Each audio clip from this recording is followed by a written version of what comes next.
Hi, good evening. Magandang gabi, Eloisa. Hi. Good evening, everyone. Hi, Eloy. Good evening. Hey, everyone. Magandang gabi sa inyo lahat. At kamusta ka naman, Eloy? How are you?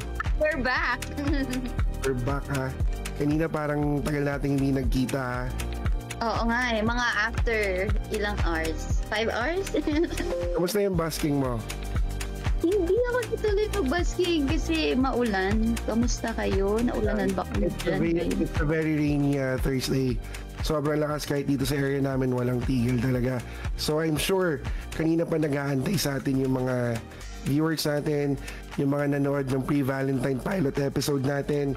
And pasensyahan nyo na po yung boses ko at medyo matinding pinagdaanan na trabaho for the past days. May concert si Migs for the past itong buong linggo na to. Kaso sabi ko, I cannot miss this podcast kasi sobrang I'm very ecstatic to interview and to talk to our very special guest mamaya. Siyempre papakilala natin yan. So sabi ko, kanina wala talaga akong boses, so sabi ko dapat bumalik kahit 50% lang para at least I could be with you ngayong gabi, Eloy. So before anything else, Eloy, may mga gusto ka bang pasalamatan for our podcast for tonight? Yes, we would like to thank everyone syempre na nanonood tonight.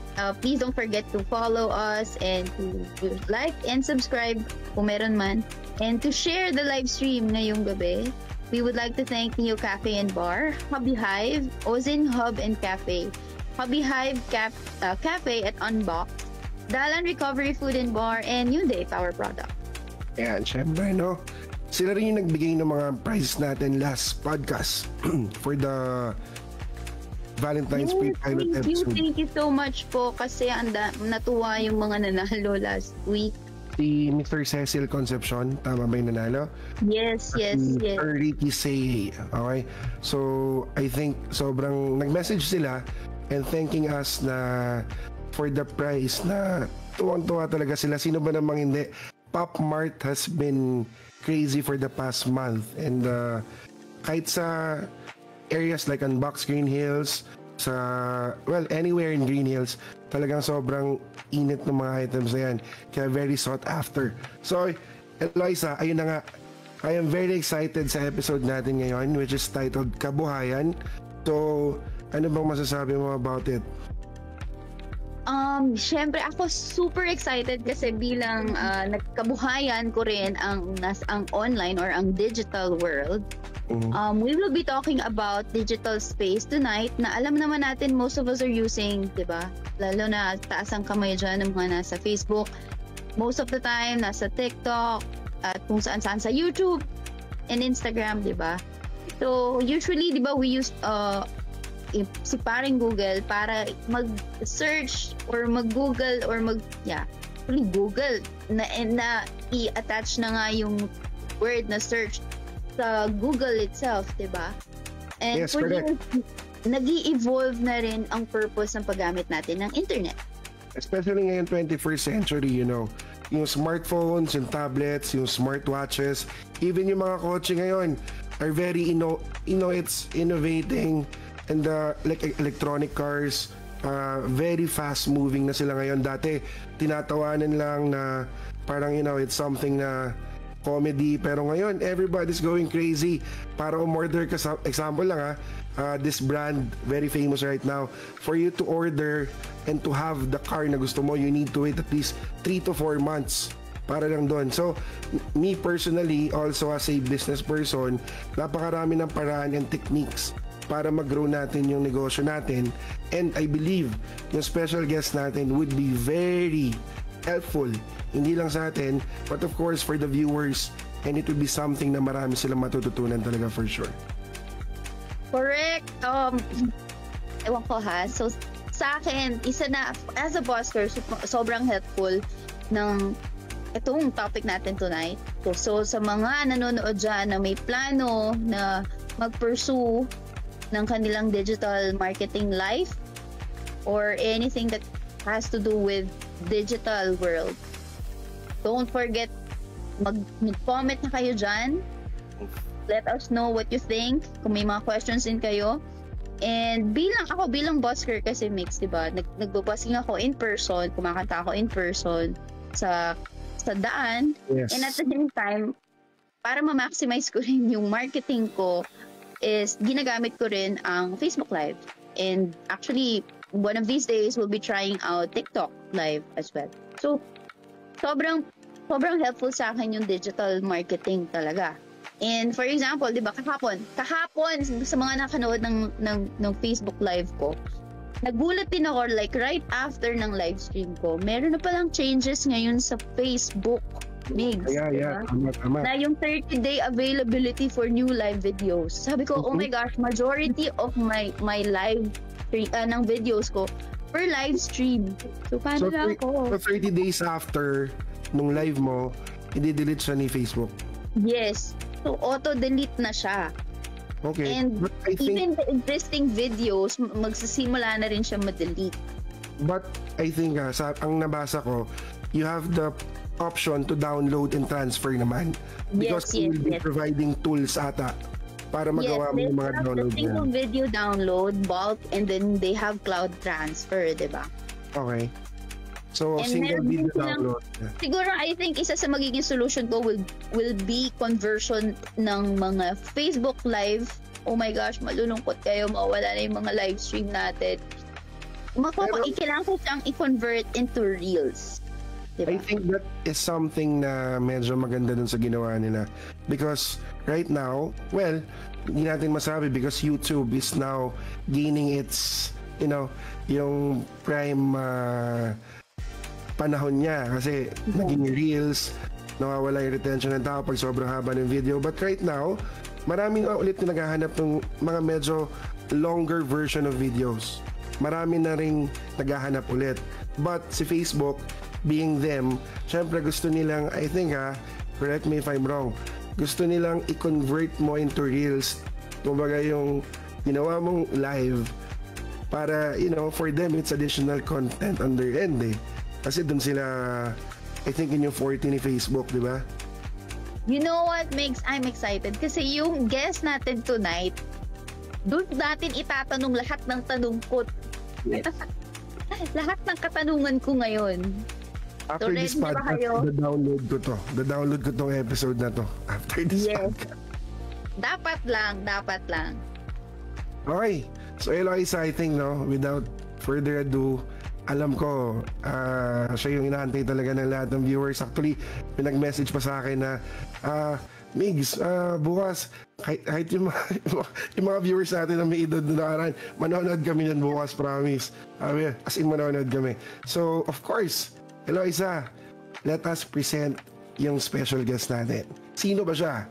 Well, siya lang naman yung founder and CEO of the Unbox Group of Companies, founder and editor-in-chief of the second highest visited tech blog in the Philippines, Grabe! a veteran digital marketing executive, former vice president and head for marketing communications for PLDT Home, a sneaker tech pop culture vlogger influencer, and ako personally, ang tawag ko sa kanya dati, the king of unboxing. True! Ito, take note, may bago siyang feat at ako, very proud ako sa kanya. He is now a pro flesh and blood TCG player under Team Unbox. Okay? So, and also, he's considered as the cornerstone of the digital industry here in the Philippines. Okay? So, of course, pakilala natin. Let's present Mr. Carlo Ople. Sir Carlo Ople! Woo! Brother, magandang gabi sa'yo. Good evening, Hello. Sir Carlo! Thank you so much sa timing. Oo naman, mahirap tumanggi. So, good evening sa inyong lahat. Happy to be with you guys tonight. Yes, thank you. Ayan bro. So we are really glad that you made it tonight. And of course, sabi ko nga, ang dami pa namin babanggitin. Kasi I believe na may mga awards si Carlo na natanggap before, not only in the digital aspect but on the content creation aspect. So right now, ang topic natin bro is kabuhayan. Okay? Previously kasi it was about musika and singing, and now it's kabuhayan. So, I would like to ask this first question bago si Eloisa. Going back, if you could start over, babalik ka sa pagkabata mo, let's say, nung hindi ka pa talaga ikaw si Carlo Ople, nakilala bilang the digital cornerstone of the Philippines, would you do something different or would you choose a different path? The only thing I do different is mabawasan ko yung extra rice. Yun lang siguro. Hindi kasi parang para sa akin kasi I don't like thinking about things that could have been. Di ba parang regret is poison. Parang I heard that from one of the people that I follow online, si Gary Vaynerchuk, di ba sabi niya. And I believe that 100% kasi if you constantly think about the things that could have been, de parang lagi mo hindi ka nagiging grateful of what you have, di ba? So ako I'm very thankful of what I went through. The obvious signposts that made it clear na I should be in digital at an early age. The way my career kind of lined up together with my passions, but which allowed me to pursue all the things that I was able to pursue. Pero yun nga, it wasn't easy. Marami doon self-taught. I always tell people I took the easiest course in Ateneo. It's interdisciplinary studies, which basically means you pick all electives, diba? And then I landed into a marketing job. So I had to self-teach myself everything from positioning, marketing 101. So I bought all the books kasi wala pang Google masyado nun eh. So pumunta akong National Bookstore, binibili ko yung mga marketing for dummies, finance for dummies. Tinanong ko yung mga marketing students what were their books in college. Tapos I bought all of them and read all of them. I didn't know how to read the balance sheet. So I had to buy a finance for dummies book and learn. Hindi ako marunong mag-Excel noon. So I had to learn how to use Excel. Grabe. So very self-taught. And yun, that attitude, I guess, kind of carried through the years. So hanggang ngayon, I still try to learn as much as I can. Lalo with digital kasi it's ever-changing. Diba? So yun, I wouldn't change anything except yun nga, extra rice. Kasi now that I'm 42, hindi sinisingil na ako. yun lang ang babaguhin ko. Sobrang well, I agree with that, no? You wouldn't dwell too much on what you could have done kasi parang part yun nung journey mo. Ngayon, bro, sinabi mo nga na you're self-taught. Nabasa ko kasi, correct me if I'm wrong, a couple of comments about you, ang sabi nila, not only that he is an expert of that part, but you are also a wonderful mentor. So, yun ba yung reason kaya kahit sinong makita mo, you're very open in sharing what you know. Kahit na, di ba, minsan kasi binibili yan eh. Kasi knowledge yan eh. Sometimes people would ask people to pay something para pumunta ka dito and then turuan kita ng ganito. But ang sa'yo, ang comment ng tao, you're very open. Minsan, lumalapit lang sa'yo sa shop, sa store, and then mag-share ka ng, ba't di ganito gawin mo sa negosyo mo? Ba't di ganito gawin mo sa tindahan mo? Is that the reason kaya ganun? It's knowing siguro I'm not in the business of selling coaching or selling I don't know, business tips or how to be rich online. One interesting thing is if you're rich, diba, do you really need to sell that? Diba, you should just diba, teach you should just teach it kasi you wanna spread whatever knowledge or advantages that you were able to gain throughout the years. So parang I come from that space and sobra ako naniniwala na you reap what you sow. So if you plant seeds by sharing what you know, spending time lalo na with the next generation on how to become better professionals, better entrepreneurs, then it will come back one way or the other for you later on in life. Kasi if you want to be blessed, you have to be generous, diba? So, sobrang believer ako nun. Okay, I agree with that as well. Ngayon, bro, ang question ko pang isa, I think si Eloisa kanina hindi yung tinatanong niya sa akin eh. Sabi ko, tanungin natin si Sir Garland, hindi ko alam yan.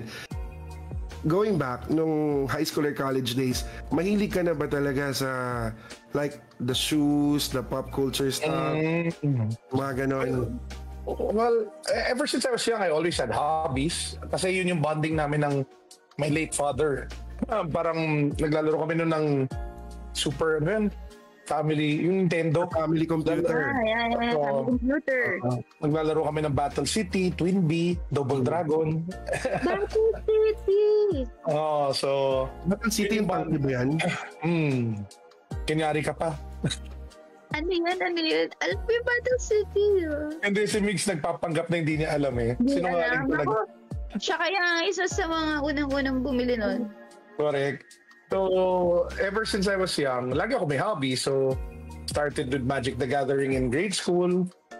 When I was in high school, parang naging Counter-Strike yata, tsaka StarCraft or Warcraft. Di ko na maalala. Basta lahat ng games.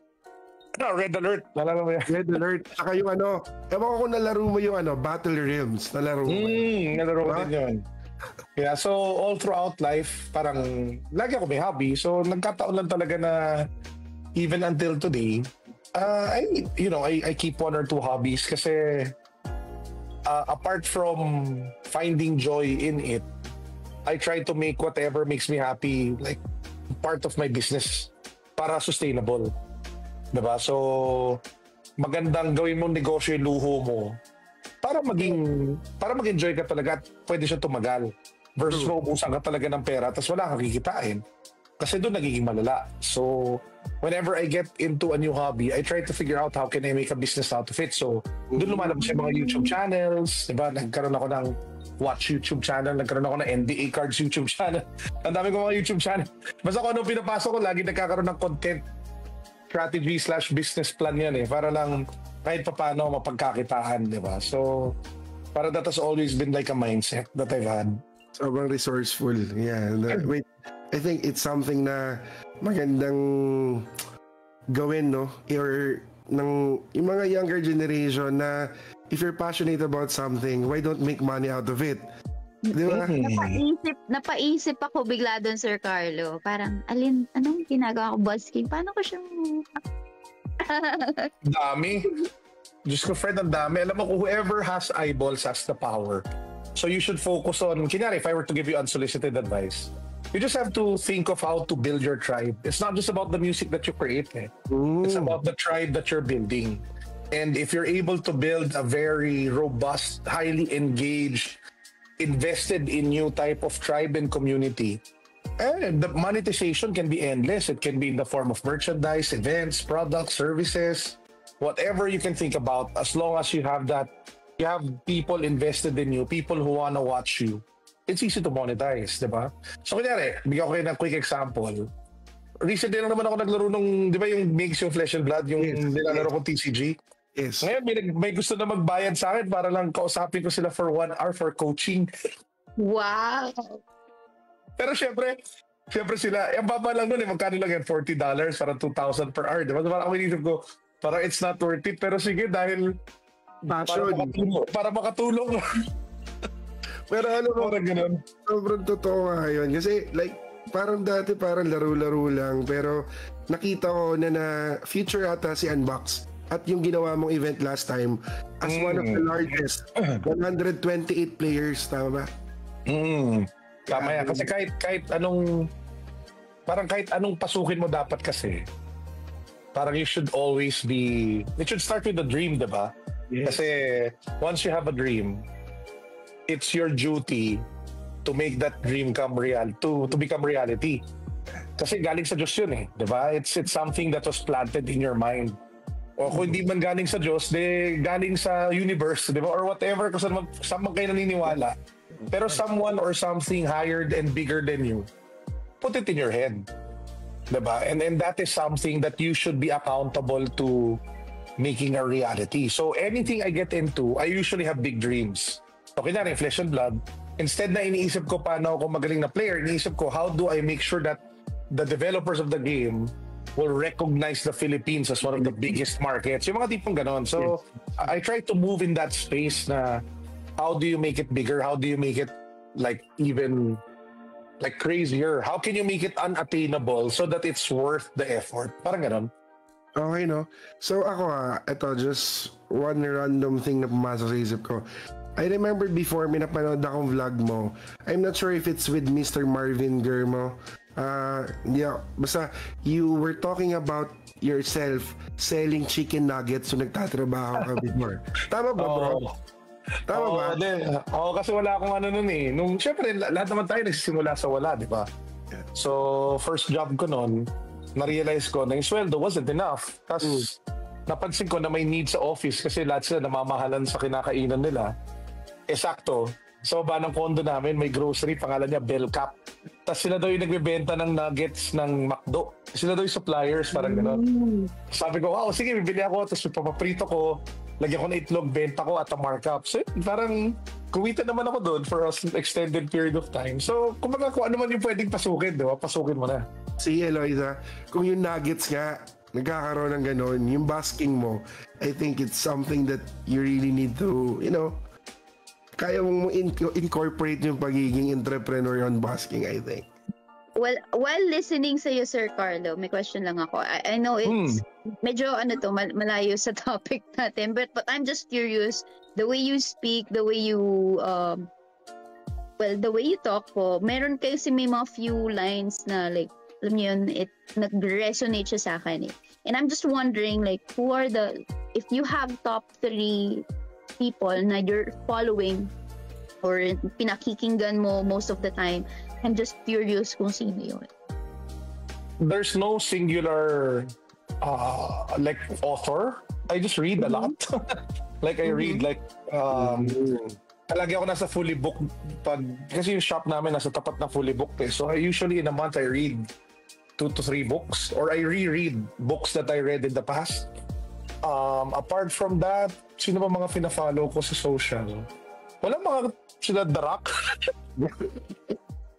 Tapos ito. These are interesting people that I think that you will learn a lot from. I follow Marco Pierre White. He's a really amazing chef. I follow, si Dwayne The Rock Johnson. I follow Ryan Reynolds. The way he thinks about business and monetizing community. Si Vaynerchuk has always been influential ever since I was starting out. Gary Vaynerchuk. He's an author and a businessman. But siguro yun yung mga immediate. But the ones that really had a long-lasting impact on me, my grandfather used to be the late Senator Blas F. Ople. So I learned a lot from him. As in, like a lot. So quick story, I didn't graduate college kasi 2003 ba o 2004 when he passed away, I took it so bad na hindi ko kinayang pumasok kasi parang at that time I was thinking I want to be like him, I want to serve the country, I want to become a politician, I want to become a senator. Parang there were so many instances na may mga mentorship kami na pupunta ako sa office niya, magkakausapin ko siya. So parang sobra akong looking forward to like a really, like alam mo yung mentor-mentee relationship and seeing yourself where you wanna go. I was thinking now, sige, after IS, pwede pala tong pre-law. Sige, I'll take up law para, alam mo talaga in your head, you had life kind of planned out. But yun when he passed away, I just took it really bad. Sobra ako nag-spiral, nag-adik ako sa Ragnarok. Di na ako nag-aral, pero every now and then, I can still alam mo yun, hear all of his lessons. So, siguro siya yung pinaka-instrumental in my life. Apart from that, my wife, obviously. So, hanggang ngayon, yung misis ko always has my blind sides, di ba? So, I guess people will, yung mga lalaki, nakikinig kayo, makinig kayo, mga may asawa. When a woman complains, she's not nagging. She's telling you what you're not seeing or what she feels like you're not seeing. And it always comes from a place na concerned siya sa'yo. Hindi dahil sa inaasar ka niya, hindi dahil sa hindi ka niya na-appreciate. Kasi minsan yung iniisip na lalaki, hindi mo ba na-appreciate yung ginagawa ko? Ba't ka nagreklamo ng ganyan? Pero it really comes from a space of care and concern, diba? So, after being with the same woman for 24 years, nag-gets ko lang siguro 4 years ago. So yung mga ganon. So, yun. Mitch. Magandang gabi sa'yo, Mitch. Good evening, madam. Ay, wait lang. Shoutout muna, Carlo. Ang daming bumabati sa'yo. Si Sir Marvin K. Chua Oliveros watching. Hello. Sir Mark Rojo. Sir Zymer. Ayan, napakalupit. Mga laro ni Sir Carlo, sobrang solid. Yes, gamer yan sila Mark Rojo from Bacolod. Oy, pupunta ako Bacolod. Uy, kailan ka pupunta Bacolod? Balikan sa Sabado, maglalaro ako ng Flesh and Blood. Seryoso? Saan location yan? Basta sa Arcanapolis ba yun yung pangalan ng shop? I'm flying out at 4 a.m. Wow. Then I'm flying back to Manila at 12 p.m. 12 midnight. Nag-comment na po si Commander Michelle. Kami, Commander. Hi, love. Grabe, di naman ako makomplain. Haha, char. Hindi ko sinasabi nagko-complain siya. Pero yung misinterpretation ng lalaki, yun yung natutunan ko talaga. Yeah, true naman. Totoo naman yun. Kasi usually, tama yun. Agree na yung hindi natin nakikita, yun yung usually yung gusto nilang paulit-ulit sabihin. Kasi basically, hindi mo nakikita. So they just don't want you to get so distracted na lumilihis ka na doon sa path na dapat na pinupuntahan mo. Kasi nga, well, by instinct, ganun talaga yung mga lalaki. Daming hobbies, daming gusto, daming hilig. So, Eloisa. Ganyan talaga yung mga lalaki. Eloisa, ganyan ka rin ba? Wala ako, teka lang. Eloisa, ganyan ka rin ba? Na ano? Asawa? Kagaya ni Ma'am Michelle. Kami, paano ba? Teamwork. Siguro, totoo naman din yun. Parang sa tagal din naman namin na mag-partner. Normal yung may mami-misinterpret. And even sa babae naman, sa side ng girls. Okay, gusto ko naman ding i-share na sometimes men feel inadequate kasi parang wala nang ginawang tama, di ba? Sometimes, ganun yung nagiging response kapag meron mga girls sinasabi na, may kulang sa ganito, ganyan. But I think sometimes bilang babae, I think we need to be more appreciative din. Kung gaano tayo mapuna din sa mga negative, I think mas doble rin dapat yung pag-appreciate at pagpapositive. Shout out to my husband! Shout out sa mga underappreciated. Oo, yeah. Kaya parang, kasi iba-iba yung love language. So I think kung ano man yung love language ng partners, we need to appreciate them kahit in smallest way possible. Yun lang. Yeah, true. And going back tayo dun sa topic. Bro, kung titingnan mo ilang years yun, from keeping it afloat and raising the level of everything that you do consistently for how many years, ano yung secret mo to keep you inspired and motivated? Kasi for sure, may down yan di ba? Nasa peak ka, sobrang creative ng isip mo, ang dami mo gustong gawin, then biglang parang tinatamad ako, parang wala nang push, parang walang ganun. So, how did you manage to stay afloat and to stay level dun sa kailangan mong gawin? Well, again, number one, big dreams, di ba? Pero number two, you need people who will remind you na you are meant to do bigger things. So, for example, this year, nag-planning kami. So, parang I felt uneasy after the planning kasi I felt like ang corny naman ng mga gagawin namin. Tapos parang literally, a week later, nag-email yung CFO ko sa akin. A very scathing letter sa email. Just telling me na he feels like I'm being too comfortable. Na yung apoy daw na nakita niya when we started out, nasa na. So normally people would get offended, diba? If you pero yung maganda kasi yung relationship ko dun sa CFO ko, si Rob, shout out kay Rob. We have the license to talk very frankly with one another. As in, I feel like if he doesn't talk like that, he's not doing his job. Diba? So he has the license talaga to really call me out if I need to be called out. So, ang haba ng email niya. Pero literally, right after that, doon ko na-realize, naman, parang why am I settling for this? Tapos literally, in the next few days, we scratched the original plans.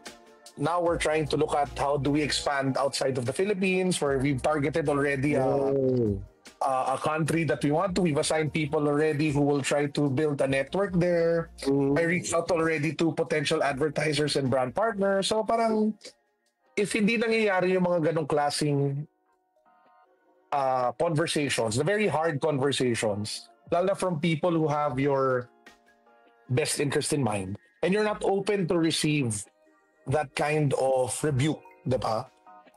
You might end up being too comfortable. So ako very thankful ako for people like those na can really jolt me out of complacency. Well, totoo. Support system, you know, it means a lot. Lalo na pag, kasi usually everyone would just simply agree. Kasi either intimidated sila or mas magaling sa akin yan, ba't ko tuturuan yan, di ba? Sa big dreams pa lang, no? Parang doon pa lang, marirepel mo na yung mga talagang hindi match nung ano mo nung mindset mo And it's, I think, sa dami niyo din po, Sir Carlo, na pinagdaanan, of course.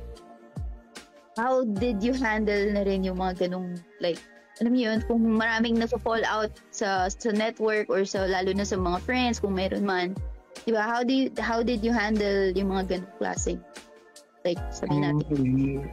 Well, it's a good thing that I've always kept a small circle of friends. So ever since, like, parang I could count them by, like, yung totoong friend kasi you can use the word friend very loosely. Yeah. But ako, if I were to count the people who yung tipong I forgive in advance until they die, yung mga ganong klaseng yung ganong klaseng friendship. Bilang lang, wala pa siguro 5. And those are the people that I choose to build with and invest on. And it's also knowing na there will be people who come into your life na will just pass by, diba? Yeah, and when they pass by, you're thankful, diba? You should always have gratitude. Pero at the same time, if they leave, bye. Correct. Diba? Parang, hindi ko naman kayo pwede habulin lahat, diba? Ang daming tao sa mundong to. Diba? I'd rather invest and build quality relationships with people that I really want to build with. Yung long-lasting ba? Yung talagang yung tipong pag mag-retire ka, kanyari, imagine nyo, successful ka na, mayaman ka na, 60 ka na, tapos gusto mo gusto mo mag-Hong Kong, yung mga tipong gano'n, at tawagan mo yung amiga mo, sino yung mga yun? Pupunta lang ngayon. Diba? At the same time, yung mga tao na pag may problema ka, yung alam mong pwede mo talagang lapitan. But those are very few people in life, so you have to invest in them. Diba? So, natutunan ko din yun sa misis ko kasi when my wife cares for someone or when my wife loves someone, talagang commit, diba? So, yun din yung importante when you start building friendships that you wanna build. Parang ganun. Totoo yun. Kasi like ako, I follow Mitch, Carlos' wife. Pag si Mitch nagpasalamat sa tao talaga, alam mo yung ramdam mo talagang hindi siya yung simpleng pasalamat lang. Talagang it's something na full of joy and appreciation. So I think yung energy na yon, nata-transfer niya kay Carlo din as diba? So ang ganda yun. Kasi naturally hindi ako ganun. Hindi talaga ako ganun eh. Hindi totoo yan. Correct. I sound very extroverted and very friendly. But to be honest, I'm very guarded and very, how do I say this? Very inward. So, yung wife ko yung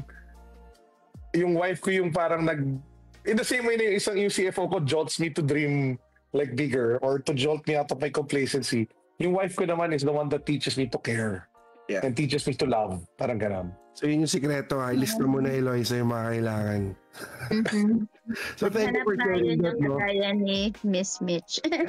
Sobrang, that's very helpful. And I'm sure everybody got something wonderful out of it. Sabi nga ni Sir Zymer, very inspiring daw yung mga sinasabi mo, bro. So, ngayon, let's jump to another topic na medyo less personal this time. At ito naman talaga yung isa sa gusto rin pakinggan ng mga tao from Carlo. Bro, digital marketing in the Philippines. How do you see it this 2025? Is it sobrang booming kasi talagang kasi you're seeing a lot of all of the social media platforms are just blowing up, di ba? And it's so easy to build a community. Either you want to do it on TikTok, you want to do it on Reels, you want to do it on YouTube. There's so many platforms for you to be able to build. But yun nga for you to reap the benefits of the digital age, you have to be the one creating, not consuming. Di ba? Palagi ko sinasabi yun. So, you have to come up with a plan talaga on how you build your tribe, how you build your community, build your tribe, how you're able to grow it over time, how do you get them emotionally invested in you, so that later on, kumbaga just yung turo nga ni Gary Vaynerchuk, just keep giving value and keep building. And then eventually, you'll ask for something, diba? Yun yung parang, yung either hingin ka ng magbebenta ka or whatever. But sa simula talaga, you just have to keep creating value and keep building that tribe. And there's so many tools now that allow for you to build so easily, be it on TikTok. I mean, the content creation tools available are so easy. Brainstorming is so easy because of tools such as ChatGPT and Gemini. True. I mean, it's so much easier to be a content creator today than it was 3, 4, 5, 6 years ago. So, ito rin, yung mga podcast ninyo, diba? Ngayon, may rise ng long form. Again, akala ng mga tao, wala ng long form. Pero, bumalik. Usulit long form, diba? So, napakadaming... I guess you really just have to pick what you're strong at. And then keep building. And then, along the way, come up with a business plan on how you can monetize. And then, things will just fall into place. Just keep solving the problems as they come. Keep addressing the opportunities as they come. And eventually, you'll just wake up one day. Pwede ka na mag-resign sa trabaho tapos yun na lang ginagawa mo. Diba? Ito mo kasi Carlo, bigla na lang nag-retire sa trabaho. Oo. Diba? So, that wasn't easy So, imagine nyo to. My last job was Vice President for PLDT. Yeah. The salary of a Vice President in PLDT. Bing.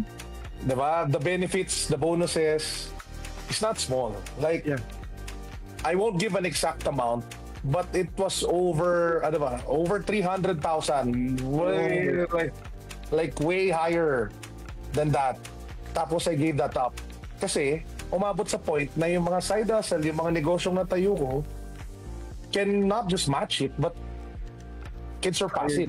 Surpass it, yeah. Diba? But that was... Tsaka very scalable no? Ay, yung misis ko nandito. Hi, Mitch. Sabi mo. Hi, Mitch. Good evening. Good evening daw, Bim.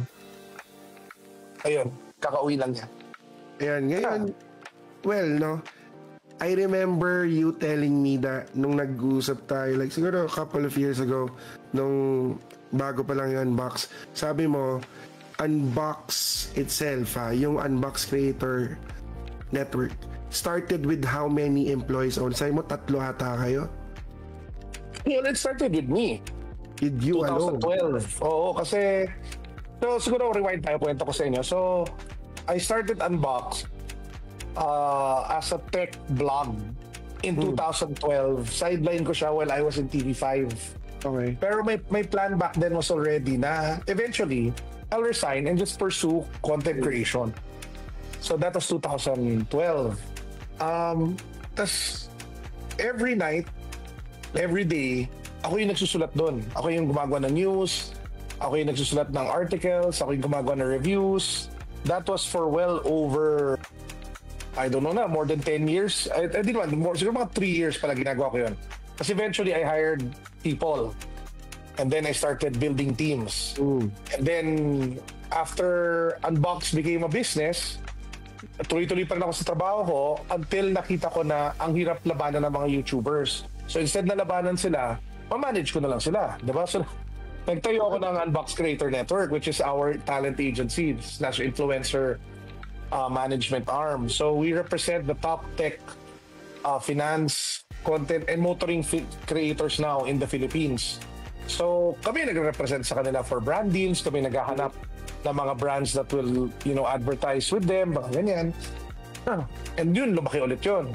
Tapos until nakita namin na, yung mga brands naghahanap ng mga services on how to create content at scale, hindi kaya gawin ng mga malalaking ahensya. So tinayo namin yung Unbox Content Studios, which is our digital/content marketing agency. So now we work with several brands. We do their TikToks, we do their live streams, we do their podcasts, we do their videos.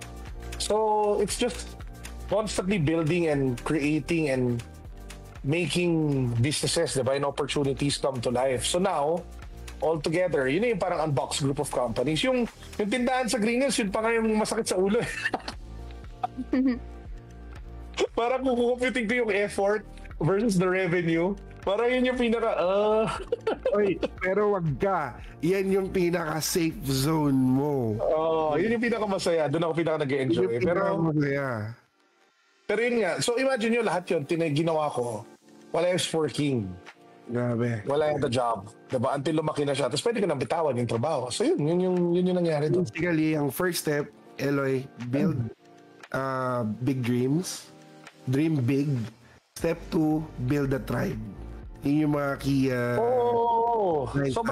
sobrang ang laki ng opportunity mo, Eloy, kasi you're so talented. Diba? You're like an amazing performer.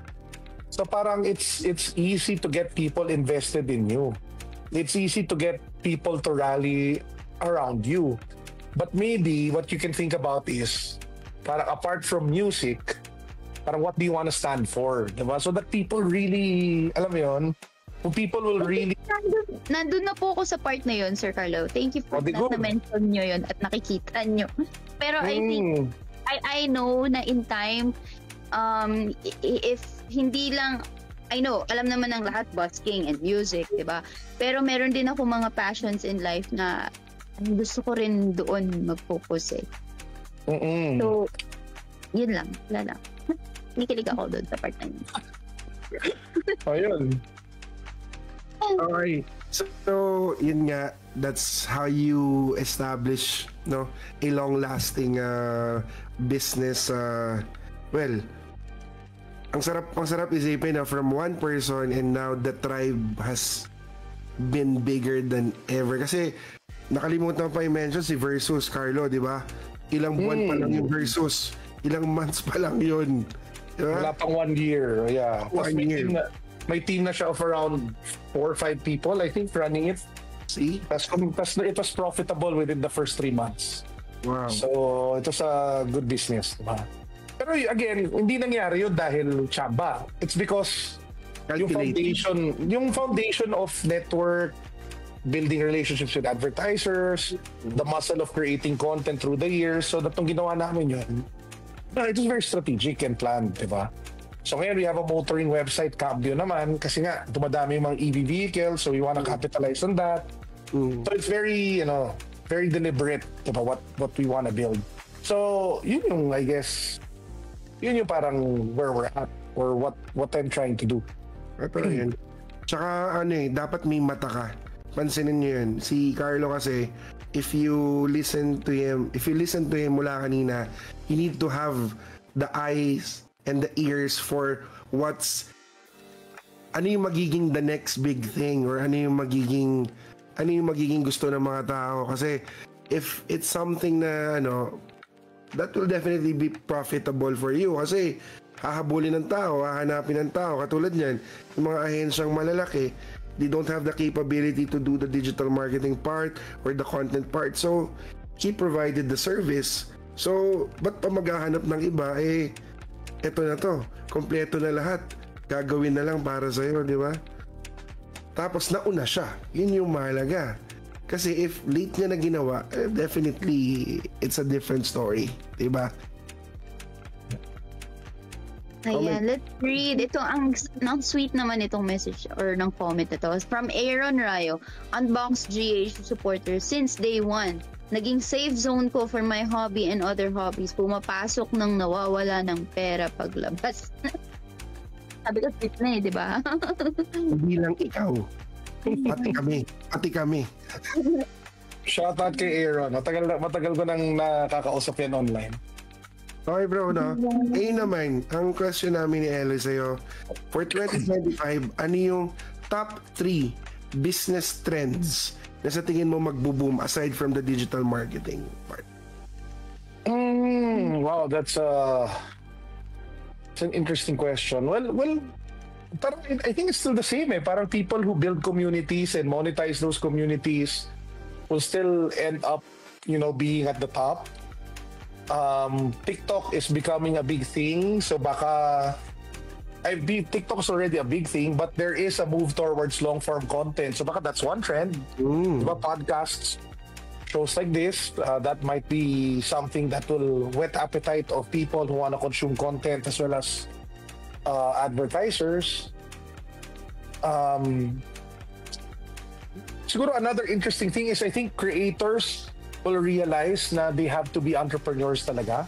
So coming up with products and services that they can sell either through live streaming, di ba? Yung mga nakita nyo nagbebenta ng kung ano-ano yung mga whitening, yung mga ganyan. Pero mag-ingat lang kasi ang dami rin nadedemanda. Alam mo, sobrang daming yumaman talaga dyan. Like, hindi siya yung matagal, mabilis lang na panahon. Bigla na lang silang yumaman because of the skincare. Kasi para siyang, ewan ko bro para siyang networking eh. Tama ba? Oo. I don't know the business model or economics of it. Basta yung fact lang na you have a big community and you sell something. Yun lang naman yung concept di ba? People trust you and then you offer them something. Siguro yun yung next key trend na parang credibility and authenticity as being important kasi there will be a lot of creators and influencers and digital businesses that will, rug pull or endorse things that they shouldn't be endorsing, yung mga ganon. So, mga online gambling, yung mga ganyan. Yun yung gusto ko itanong sa'yo. Yung stand mo on online gambling has been very, very firm and loud. So, rinig ka talaga across social media. So, what is the main reason why are you let's not use the term against, pero why ayaw mong mabahiran kahit konti man lang yung lahat? Kasi ang dami kong kilala na sira buhay dahil sa sugal eh. Madami. At hindi lang yung mayayaman pati yung mga mahihirap na nasira talaga yung buhay. Kasi yung talaga nalubog sa utang. May kilala ko nagpakamatay. Excuse me. So it's a really evil thing. So ito, ngayon, any inspiring words bro or any motivating words for those people who want to start a business this 2025? Kasi one person told me that there was a large number of people who left their work, their office work, para mag-try to be an entrepreneur in different various ways because siyempre dumadami yung influencers, dumadami yung content creators, and nakikita nila na kayang ma-achieve yung mga big na dreams nila by going into digital marketing, starting up a business, using digital marketing for their business. So ano yung words na pwede mo ibigay sa kanila? Kung bata ka, then go knock yourself out. Diba? Parang you can make all the mistakes you can. You're young eh. So, aswerte tayo dito sa Pilipinas kasi we have a culture of living with our parents. Diba? Sa ibang bansa, walang ganun. Ayos ka na. So make the most of the fact na you're still, that your costs are subsidized. Diba? Subukan mo magnegosyo, try to live below your means, wag kang magpa-influensya sa mga, wag mo subukang sabayan yung mga hindi mo naman kailangan sabayan. Diba? Ano yung sinasabi natin sa shoes? You buy expensive shoes to impress people that don't even care about you. Parang ganon. Ikaw lang yung nag-iisip eh. Diba? Yeah. So, at the end of the day naman, wala naman. Ito yung comedy. Yung mga lalaki, bibiling mahal daw sapatos para i-impress ibang lalaki. Kasi yung mga babae, wala namang pake. Diba? Yeah. Basta malinis tingnan yung suot ng lalaki, okay na naman eh, diba? Parang kahit Air Force One lang yan or kahit leather shoes yan na matinong tingnan, basta ayos ka tingnan, mabango ka, malinis ka, you have a good sense of humor, you're good. Pero you see a lot of men buying like 90,000 peso, 80, dati 80,000 peso sneakers, di ba? Tapos feeling nila, I have 80,000 peso shoes. Wala akong pakiyung babae doon. Natatawa lang talaga ako nung nangyari yun. There was a face na gano'n, di ba, Migs? Totoo yun. Puso yung mga hype sneakers, tas hype brands. So, na ngayon, binibenta mo ng sobrang mura kasi hindi mo na alam gagawin sa dami. Kasi sobrang mura niya na ngayon. Anyway, ano nga ba yung tanong mo? Wala tuloy ako. Any motivating words or any words that you want to leave? Yeah. So yun, kung bata ka nga, they just keep trying. It's a good time to experiment, good time to fail. Don't take failure too seriously kasi you will fail a lot. Siguro yun yung superpower ko. I fail well. Parang pag pumapalpak ako, di ko dinadamdam. I just look at what is the lesson and how can I not repeat it again. I don't beat myself up for failing. Siguro that's one of my biggest strengths. I failed so much to the point that I stopped caring about failing na it doesn't affect me emotionally. Nalulungkot ako ng konti, pero at the same time, sige, move on. Ano yung lesson? What can we do better? Parang ganon. So, yun yung una. Tapos number 2, pag medyo matanda ka na naman, it's never too late. Diba? Kasi the good thing being a little bit older is that you have resources at your disposal. You have capital, you have networks, you have relationships, all of which you can use to build businesses or build content or kunyari, di mo kailangan ikaw lang yung may hawak ng camera. Di mag-hire ka ng cameraman kung may pera ka. Di ba? Or kunyari, hindi mo alam yung business side of things. They try to get a manager or a business manager to teach you, di ba? Eloy, kung kailangan mo ng manager, nandito na ako. So, mentor. Yes po. Di ba? Pero seryoso yun, ang daming pwedeng gawin regardless of whatever age you're at. You just have to capitalize on the opportunities brought about by digital. Siguro, ang pinaka-ending lesson na gusto ko i-stress, creators in the digital economy win. Yun talaga. As in, if you need to create, you cannot be a consumer if you want to win. Diba? Kasi if you use digital well, it can really be life-changing. I'll give you an example. When I was starting out, like yung digital side ng negosyo, I always had a dream na I could resign and retire and build like companies. But recently kasi someone invested in us and the valuation of the company was put at over 150, 160 million yata. Wow. So parang na-realize ko, wait, yun ang valuation ng company? I own 80% of that. So ibig sabihin on paper? Yeah. Di ba? Parang, wow, parang gano'n, di ba? So, grabe. Pero yun nga if you use digital properly, if you use it to create and build and not just to consume, you will win. But if araw-araw ang silbi ng digital sa'yo is manood ka lang ng Netflix, mag-chismis ka lang sa Facebook, magsayang ka lang ng oras, then you are not winning because you are the product, diba? So you have to be on the creator side. True. And that's how you win. Parang ganun. Well, no. Hindi makakatulog sa Eloisa yan. Eloisa, hindi ka na makakatulog yan. Oo nga, ano ba yun? Mali pala na late night natin ito Makabukas, makita kita sa Green Hills, ha? You're very welcome to drop by. Para tong kape. You're very welcome to drop by daw, sabi ni Carlo, Eloy. Grabe! Anong oras po ba ang open dyan? Nandun ako after lunch, daan ka lang kung gusto mo. Yun. Sige po. Ay nako, grabe. Such amazing, ang galing, nakaka-overwhelm yung ano. Ngayon bro, eto, meron tayong final segment, mabilis lang to. And we would like to call this Fast Talk with Carlo Ople. Parang Boy Abunda. Parang boy ano to? Boy Paos. Paos talaga ako eh. Okay. Ready ka na bro? Sige, ano gagawin ko? Pipili ka lang. So tatanungin ka namin. Kasi gonna be ako? And then pipili ka kung ano doon sa tingin mo Sige, do you wanna do it? Ikaw na Eloy. Okay, sige. Fast talk daw, diba? Okay, question number 1. Magic or flesh and blood? Flesh and blood. Aray! Umiyak yung mga nag-magic. Okay, next. Quicks or Pop Mart? Quicks. Oy. Sinigang or nilaga? Sinigang. Ay, wait. Pareho. Oh, sarap pareho. Nokia or Motorola? Nokia. Doon ako nagsimula. Same. Facebook or Twitter? Twitter. TikTok or YouTube? YouTube. Okay. Ragnarok or Mobile Legends? Ragnarok. Hindi ako nagmo-Mobile Legends.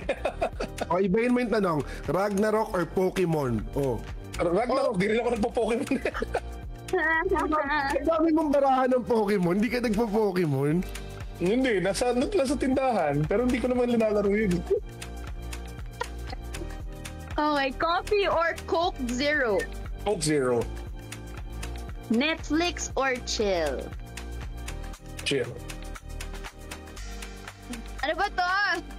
Mix, ikaw dito sa last, Matulog kasi yan. Bro, lights Kaya on nga, or go. lights off daw. Matulog ha.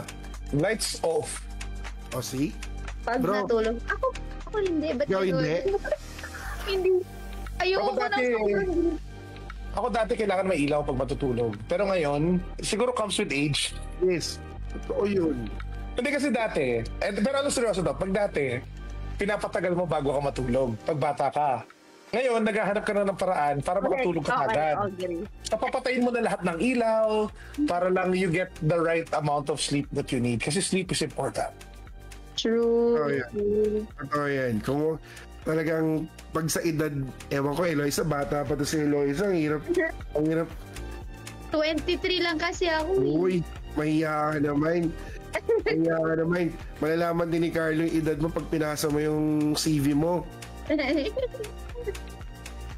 Bro. Yun lang po ang question natin for tonight. Grabe. Thank you so much, brother. po, Sir Maraming Carlo. salamat. Salamat. Ang dami kong nakuhang lesson na actually, somehow, yung mga sinasabi nyo kanina, Sir Carlo, ang daming nag-resonate eh. Parang pick ako ng pick ng words. Wala lang. Excited na ako pag pinag-usapan siya. Pero comment ko lang, basahin muna natin comment saglit. Marami pong salamat sa mga nag-comment. Dami po namin natutunan, Sir Carlo. Cecil Concepcion. Thank you, Cecil. Sabi ni Aaron Rayo, if you're tired, you're doing it right. At walang easy money. That is so Correct. true. Dimer Villabesa. Oy, Koy Kim, nasa right track. Ay, nasa right track ka, Eloisa. May malaking pangarap at tribo. Lalo Thank na you, pag Koy Kim. mamanage ka ni Carlo Ople. Paki-edit niyang comment dyan. Okay, paki-edit na yan. Wait lang, may question dito. Sorry, late ko na, pero sagutin lang natin. Aaron Rayo, bakit mahirap mag-focus sa isang hobby? Last na. Si Carlo the best Oh, one yan. Bakit mahirap mag-focus? Sa isang hobby. Ilan ba ang hobby nito, Aaron? Si Carlo kaya na isa. Hindi, parang you have to be intentional. You have to learn focus eh. Kasi ngayon sa panahon na ngayon sobrang pinag-aagawan yung attention natin. So, you have to practice deep work. Alam niyo ba yun? Yung you focus on one task. You shut down everything. So, bigyan ko kayo ng example.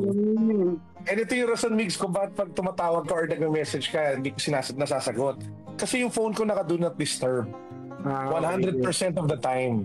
The only number na magre-ring yan at marinig ko, misis ko. Yun lang. Everybody else, kahit my closest friends, pag nag-text sila, hindi ko mabasa. Or pag tumawag sila, hindi ko maririnig. But in a day, in the morning and usually afternoon and evening, I check. Pero I don't want it to interrupt me. What you're doing. I want to intentionally look at it when I want to look at it. Parang gets ba? Yeah. Hindi ka controlled nung bagay na yon, kumbaga. Because your focus is way stronger than that. Hindi ka control nung phone. So kailangan, Aaron, mag-practice mo yun, di ba? Na you just focus on one thing. Kasi the reality is, if you don't focus on being good at one thing, you'll end up having a lot of things na mediocre ka, which was not good, di ba? So, kunyari, kung usapang card game, nung nag-Flesh and Blood ako, di ba, Wigs, binitawan ko lahat ng ibang card games. Pero because of that, nakapag-pro tour na ako, nakaikot na ako ng mundo, just playing the game that I love. It's because of the singular focus. It's the same thing with business, diba? If you focus on a particular problem, and talagang nandun yung oras at attention mo, it will grow. Diba? You really have to obsess about one or two things, and then just pour your heart, energy, and soul out into building that one thing. True. I agree. Okay. Yun, nasagot. Thank you so much po, Sir Carlo. Maraming salamat. Maraming salamat, brother. And Thank you at pinansin niyo po ang aming invitation dito sa I Am Possible. Sa Team Posible na nagko-comment dyan, mag-thank you kayong maigi kay Sir Carlo. Sabi mo kanina, anong gagawin ko pag hindi dumating si Carl? Sabi ko, yung pag-uusapan namin doon. At isa na yung angler fish. sabi ni Sir Zymer, fully loaded. Thank you everyone, Sir Carlo. Kumbaga sa iba, binabayaran to. Yeah, sobrang thankful. Brother, good evening. And ingat kayo. See you everyone. And thank you again sa lahat ng nanood. And see you next week, hopefully. Seryoso ako kung kailangan mo ng manager. Ay, bro, ihahatid ko. Okay, sige. Hatik yan. Sige. Bukas. Mas pumuntahan na, ha? Okay. Bye, guys. Guys, thank you. Bye, Carlo. Yeah. Thank you so much. Yun din, Inyo, Hobby Hive, Unbox Green Hills. Thank you. Bye-bye. Yun day.